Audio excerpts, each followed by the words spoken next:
حدیث نمبر 1050 حضرت انس بن مالک رضی اللہ تعالی عنہ فرماتے ہیں کہ اہل مکہ نے رسول مکرم نور مجسم صلی اللہ علیہ وآلہ وسلم سے مطالبہ کیا کہ انہیں کوئی معجزہ دکھایا جائے، تو آپ نے انہیں چاند کے 2 ٹکڑے کر کے دکھائے، یہاں تک کہ کوہ ہرا ان دونوں ٹکڑوں کے درمیان آ گیا تھا۔ یہ حدیث پاک صحیح بخاری میں ہے۔ اس میں نبی پاک صلی اللہ علیہ وآلہ وسلم کی عظمت ہے۔ اس حدیث پاک میں نبی پاک صلی اللہ علیہ وآلہ وسلم کی شان ہے۔ اس حدیث پاک میں آپ صلی اللہ علیہ وآلہ وسلم کا معجزہ ہے۔ اس میں آپ کی رفت ہے۔ حدیث پاک سے ظاہر ہوتا ہے کہ نبی پاک صلی اللہ علیہ وآلہ وسلم کو اللہ تعالیٰ نے ساری کائنات کا بادشاہ بنا کر بھیجا ہے۔ جیسے ساری رعایا بادشاہ کے تابع ہوتی ہے، اسی طرح ساری کائنات حضور صلی اللہ علیہ وآلہ وسلم کے تابع ہے۔ اگر آپ صلی اللہ علیہ وآلہ وسلم درخت کو حکم کریں تو وہ اپنی جڑیں اکھیڑتا ہوا، گھسیٹتا ہوا نبی پاک صلی اللہ علیہ وآلہ وسلم کی بارگاہ میں حاضر ہو جاتا ہے۔ اگر نبی پاک صلی اللہ علیہ وآلہ وسلم پتھر کو حکم فرمائیں تو وہ کلمہ پڑھنا شروع کر دیتا ہے۔ اگر آپ گوہ کو اشارہ فرمائیں تو وہ کلمہ پڑھ کر آپ کے اللہ کے رسول کے سچے ہونے کی گواہی دے۔ اسی طرح نبی پاک صلی اللہ علیہ وآلہ وسلم نے چاند کو اشارہ کرتے ہوئے حکم دیا، وہ 2 ٹکڑے ہو گیا۔ اگر نبی پاک صلی اللہ علیہ وآلہ وسلم بادل کو حکم کریں تو بادل آ جائیں، اور ان کو حکم کریں برسنا شروع کرو تو بادل برسنا شروع ہو جاتے ہیں۔ اگر آپ صلی اللہ علیہ وسلم بادل کو حکم کریں کہ بارش روک دو، بارش روک دی جاتی ہے۔ اگر آپ صلی اللہ علیہ وآلہ وسلم حکم فرمائے کہ بادل یہاں سے چلے جاؤ، کہیں اور جا کے برسنا شروع کر دو، تو بادل وہاں سے چلے جاتے ہیں۔ ثابت کیا ہوتا ہے کہ اللہ تعالیٰ نے نبی پاک صلی اللہ علیہ وآلہ وسلم کو اس کائنات کا حاکم اور بادشاہ بنا کر بھیجا ہے۔ جس طرح وَمَا أَرْسَلْنَاكَ إِلَّا رَحْمَةً لِلْعَالَمِينَ پوری کائنات کے لیے رحمت بنا کے بھیجا ہے، اسی طرح پوری کائنات کا بادشاہ بنا کر بھیجا ہے۔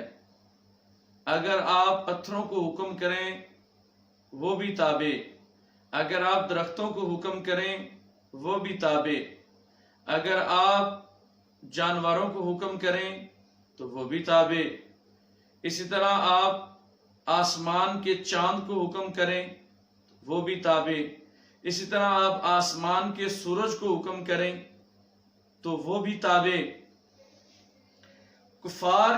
مکے کے کفار لوگوں نے، مکے کے کافر لوگوں نے آپ صلی اللہ علیہ وآلہ وسلم سے مطالبہ کیا، اگر آپ اللہ کے سچے نبی ہیں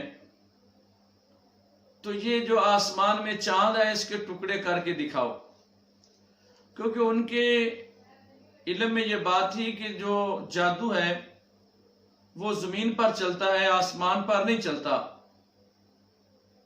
اور معاذ اللہ وہ نبی پاک صلی اللہ علیہ وآلہ وسلم کو بہت بڑا جادوگر کہتے تھے۔ انہوں نے کہا کہ اگر اللہ کا نبی ہوگا تو چاند کے 2 ٹکڑے کر کے دکھائے گا، اگر جادوگر ہوا تو اس کا جادو آسمان کے چاند پر نہیں چلے گا۔ تو نبی پاک صلی اللہ علیہ وآلہ وسلم نے آسمان کے چاند کو اشارہ کیا، حکم کیا تو وہ 2 ٹکڑے ہو گیا۔ آپ نے انگلی کا اشارہ فرما کے چاند کے 2 ٹکڑے کر کے دکھا دیے۔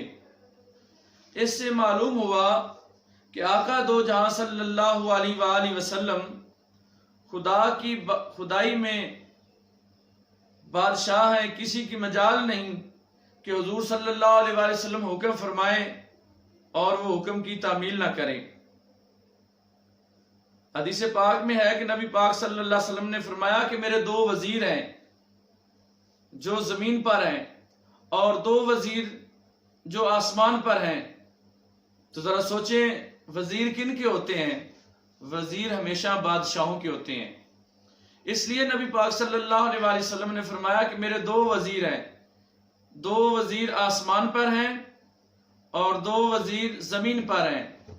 جو زمین پر بادشاہ ہیں اس میں سے پہلا حضرت ابو بکر صدیق رضی اللہ تعالیٰ عنہ اور دوسرا حضرت عمر فاروق رضی اللہ تعالیٰ عنہ، اور جو آسمان پر ہیں ان دو وزیروں میں سے ایک کا نام حضرت سیدنا جبرائیل علیہ السلام ہے اور دوسرے وزیر کا نام حضرت میکائیل علیہ السلام ہے۔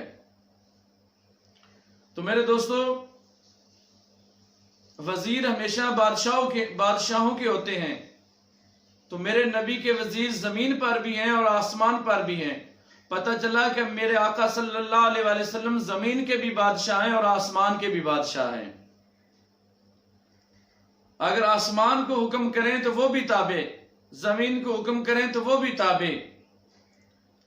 آپ نے ہر چیز آپ کے تابع، چاند آپ کے تابع، سورج آپ کے تابع، جمادات آپ کے تابع، حیوانات آپ کے تابع، درندے آپ کے تابع، پرندے آپ کے تابع، چرندے آپ کے تابع، سب مخلوق آپ کی تابع۔ حضور صلی اللہ علیہ وآلہ وسلم کی یہ شان عظمت ہے کہ نبی پاک صلی اللہ علیہ وآلہ وسلم کی بادشاہی پوری کائنات میں ہے۔ اب وہ جس کو جو حکم کریں کسی کی مجال نہیں کہ انکار کرے سوائے سرکش انسان کے، کافر کے۔ باقی ہر چیز نبی پاک صلی اللہ علیہ وآلہ وسلم کے تابع ہے اور آپ صلی اللہ علیہ وسلم کا حکم ہر چیز پر چلتا ہے۔ اب اگر کوئی کہے کہ نبی کر کچھ نہیں سکتا، نبی یہ نہیں کر سکتے، نبی وہ نہیں کر سکتے، نبی فلاں نہیں کر سکتے، نبی فلاں نہیں کر سکتے، ارے بابا وہ بادشاہ ہے کائنات کے، وہ جو حکم کرے وہی ہو جاتا ہے، وہ جس کو حکم کرے وہی تابع ہے، وہی ہو جاتا ہے، جو وہ چاہتے ہیں وہ کر دیتے ہیں۔ یہ میرے نبی پاک صلی اللہ علیہ وآلہ وسلم کی شان ہے، یہ آپ کی عظمت ہے، یہ آپ کا معجزہ ہے، کیونکہ صحابہ کا یہ نظریہ اور ان کا یہ عقیدہ ہے کہ نبی پاک صلی اللہ علیہ وآلہ وسلم جو کرنا چاہیں کر سکتے ہیں۔ بلکہ صحابہ نبی پاک صلی اللہ علیہ وآلہ وسلم کی عظمت بیان کرتے ہوئے بڑھا کر بیان کرتے تھے۔ ایسے واقعات بخاری شریف میں موجود ہیں کہ نبی پاک صلی اللہ علیہ وسلم کی عظمت بیان کرتے ہوئے صحابہ بڑھ چڑھ کر بیان کرتے تھے، کیونکہ وہ اپنے نبی کی عظمت کافروں کے سامنے بیان کرتے تھے تاکہ ان کو پتہ چلے کہ ہمارے نبی کا مقام کیا ہے، ہمارے نبی کی عظمت کیا ہے، ہمارے نبی کا رتبہ کیا ہے۔ اس لیے مسلمان بھائیوں، ہمیں بھی چاہیے کہ نبی پاک صلی اللہ علیہ وآلہ وسلم کی عظمت، شان، رفت بڑھ چڑھ کر بیان کرنی چاہیے۔ اللہ تعالی ہمیں اپنے نبی سے سچی غلامی، سچی محبت نصیب فرمائے۔ وما علینا الا البلاغ المبین۔